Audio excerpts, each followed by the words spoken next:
to another Online Business Realm video. If you haven't done so yet, please click the subscribe button to stay up to date with everything we have going on here at the channel. So today is another Web Wednesday, and as we talked about last week when we discussed how to pick a domain name, we are going through the process on Wednesdays of showing you how to create a website from start to finish. We're starting with the first steps. So the first thing we did was we picked our domain name out and we bought our domain. So the next step is going to be choosing your hosting. So you need to get your hosting set up, and then next week we'll be showing you how to configure your domain and your hosting. So last week I talked about how I love GoDaddy for domain registering. They've got a great customer service team. They offer a lot of incredible products and everything like that. But one of the things that GoDaddy does not do well is hosting. Their websites are slow. So usually people will select another company even though you buy your domain there at GoDaddy. So two really popular ones are Bluehost and Hostgator. I recommend both of them. I think they're both great. Personally, I used Hostgator because I can pile a lot of websites on one hosting package very easily on there. So we're going to be showing you guys how to set up your hosting today with Hostgator. So as you see here, I come to the website. You see the Hostgator logo here, and it says starting at only $3.95 per month. Start the year off right with your hosting package. So we'll scroll down the page, and they offer a few different packages. They have cloud hosting, WordPress hosting, VPS hosting, dedicated hosting.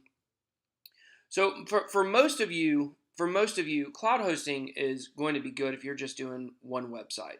Don't really suggest the WordPress hosting. It's not offering you that much more than just, say, a regular hosting package. But here's a little bit more about Hostgator and what they offer here. It's easy to get started. So let's go ahead and go over here to web hosting. So we click that, and now you are transported to the web hosting page, which is what I suggest most of you do. So they have three plans. They have the hatchling plan, the baby plan, and the business plan. And big surprise, they recommend the business plan is the most expensive one. So where they're going to get you is when you renew, they may increase the price because what they're going to want you to do is sign up for several years at one time or several months. So always be careful when you see something that seems to offer a lot more and is the same price. That's usually not the way businesses work. So if you are just going to do one website, if you have one blog that you want to build a website on, and you're not ever going to need another website, then you can sign up for the hatchling plan. It's small, it's easy, it's $3.95 a month, which we'll go a little bit more into the pricing here in a minute. And they also offer the baby plan. So the baby plan is $5.95 per month when you sign up. And if you see here, the difference is this: you have one single domain, and the baby plan you can put multiple domains on one hosting plan, which is awesome, which is what I do. It works great. However, if you have a website that's getting hundreds of thousands of views per month or per day, depending on how big your site is or how big you think you're going to be, then you may want the business plan. But for 99% of the people that are watching this video, the baby plan or the hatchling plan are going to be good for you, just depending upon whether you want to create multiple websites or you want to create one website. So with the business plan, you do get everything you get on the hatchling and baby plan, but you also get a SSL certificate, which is cool. You can add that on any of these other plans for a small fee. You get a dedicated IP and free VoIP phone service, which, I think most people, if they're going to have that service, they are going to have it through some other company than their hosting company. So let's go ahead and let's pick the baby plan. And just once again, if you think you're only going to be doing one website, use the hatchling plan. But most people who are doing online marketing and trying to build a business, you might want to have different websites. So you may find you get into one website and you see an easy way to shoot off another website from that. Like, let's say you're doing a blog about real estate and you're starting to get some traffic, and then you realize that a lot of people are interested in not just the real estate aspect of your blog, but do they qualify for a mortgage, or what kind of credit score do you have to get a mortgage? And you see a good way to funnel your traffic to another money-making website, then that might be something you want to do down the road. So if you're adamant you only want to do one, that's good. But most people in online marketing, I suggest getting the hatchling plan. It's not that much more. Okay, so now we are ready to set up our account. Now this first option is going to be whether you want to buy your domain through Hostgator or whether you already own it. As suggested in the last video, I suggest GoDaddy. So we're going to go ahead and click I already own this domain. And we are going to type in just a fake domain here.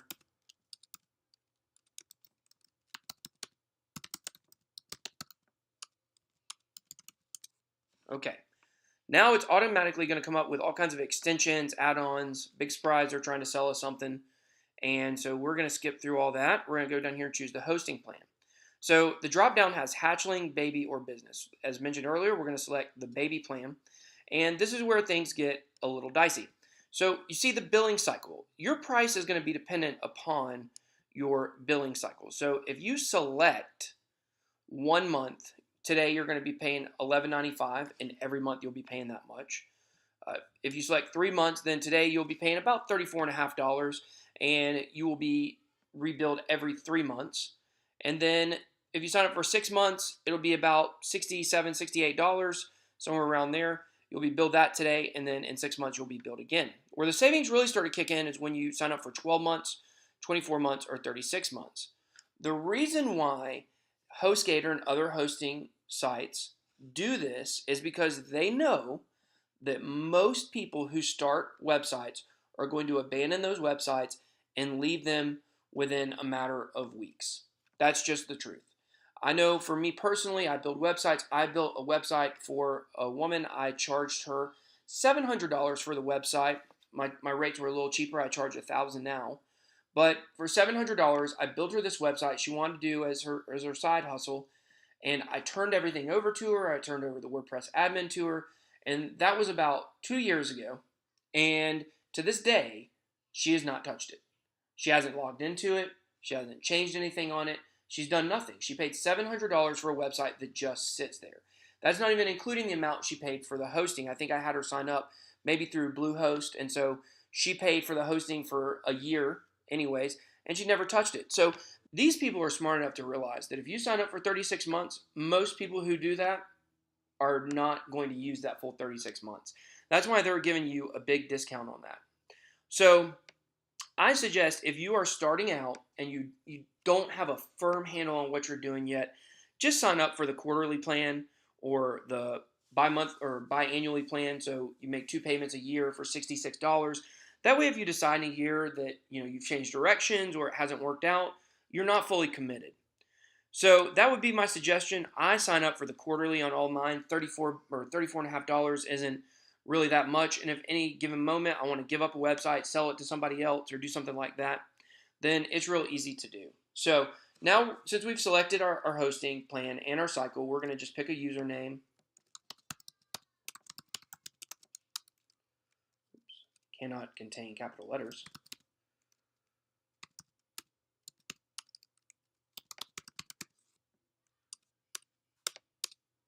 All right, we're just going to call it hosting tutor, or 4 to 8 digits.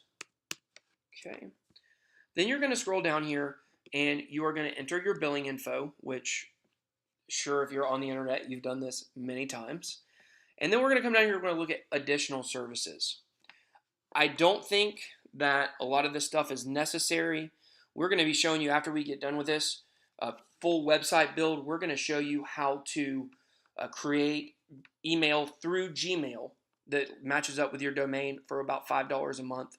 So it's the same price, but you'll have actually all the control instead of it being molded with your hosting package.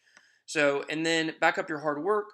So I'm not a huge believer in backing stuff up with Hostgator or even with Bluehost. What I found is that if your website gets hacked, I've had a couple get hacked before. I mean, I've built, counting personal websites, probably over 100 websites, and I've had some get hacked. But what I found is if you just call HostGator or Bluehost and you tell them what happened, they have backups of everything on your website. It's kind of like if on Photoshop you imagine you do something, or even on Microsoft Word, you do something, you want to undo it, it's just one click undo. And like on Photoshop, if you go and you look at your history, you can undo a ton of actions at one time. Well, that's kind of how your information is stored on these or hosting companies. So they can go back and restore an earlier version of your site from the back end. So I think it's kind of a scam signing up for that stuff. If you want to be extra careful and go ahead and do it, you can. I've never had a website go down where I lost everything. It just hasn't happened to me. So maybe if it did, I'd second guess the way I think about all this. So then you have a coupon code down here you can insert, and this is going to tell you the price, $35.85. So now we have our total. All you have to do is agree to the terms and just click checkout now. So at this point, HostGator is going to send you an email with some different information, including your named servers for your hosting package, your cPanel login information, and things like that. So next week, we are going to be looking at how to actually set up the hosting with your cPanel and how to get your domain name to be pointed through GoDaddy to your hosting service. So I hope you've enjoyed today's Web Wednesday. We're going to continue this series. I'm real excited about it. I think that if you don't know how to build a website, just come back every Wednesday. We're going to show you start to finish how to do it. And go ahead and click the subscribe button to stay up to date with our Freedom Friday videos, our Web Wednesday videos, our Crypto Thursday videos, Social Media Mondays, Tech Tuesdays. We've got a lot of stuff going on here at the channel, so you don't want to miss it. But until next time, get out there and make some money.